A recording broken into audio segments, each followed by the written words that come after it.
We put together the eKonomics website and the new mobile app to allow growers to make better agronomic and economic decisions.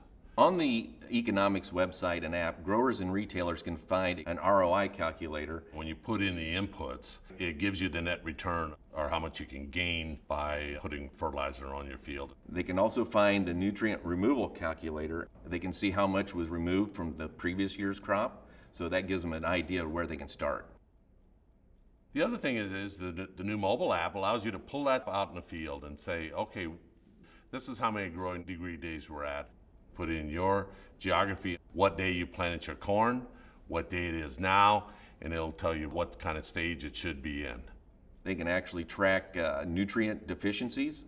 Some videos about different problems that we see, some tips on how to alleviate those problems. If you're a consultant, if you're a sales guy at the retail level, and you walk in the field with a grower and you could say, okay, this is what I think we ought to do, but I think everybody needs to take a look at it. And it's something that you can put in your repertoire and it's easily there available.